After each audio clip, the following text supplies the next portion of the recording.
Les déchets organiques sont composés de carbone, d'hydrogène, d'azote et d'oxygène. La plupart, issus de la mort des êtres vivants animaux ou végétaux, sont généralement détruits et digérés par les bactéries. Mais certains se déposent au fond des mers fermées, des lagunes, des lacs, des deltas ou d'autres milieux aquatiques pauvres en oxygène. Ils sont ainsi protégés de l'action des bactéries. Là, les matières organiques se mélangent à des sédiments, sable, argile, sel, et s'accumulent par couches successives pendant des millions d'années. Les couches les plus anciennes se trouvent ainsi enfouies sous les plus récentes. Par leur propre masse, ces couches sédimentaires s'enfoncent naturellement. Le phénomène de tectonique des plaques, en agitant le manteau de la Terre, les casse et les entraîne plus profondément dans l'écorce terrestre. Plus les couches sédimentaires s'enfoncent, plus la température et la pression augmentent.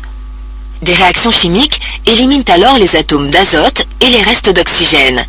Il ne laisse que des molécules formées de carbone et d'hydrogène qui constituent les hydrocarbures liquides et gazeux. Ces derniers se retrouvent au sein d'une roche appelée roche-mère. Ces hydrocarbures vont se déplacer sous terre, car plus légers que l'eau, ils ont tendance à remonter vers la surface de la Terre. Si rien ne les arrête, ils s'échappent et suintent à la surface ou bien se solidifient en bitume en perdant leurs constituants volatiles.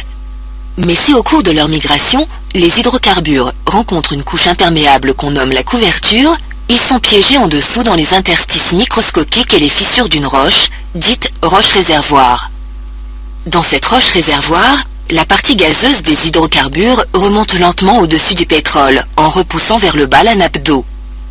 Un géologue soupçonnera-t-il quelques dizaines de millions d'années plus tard l'existence de ce piège et ainsi découvrir un gisement de pétrole ou de gaz ?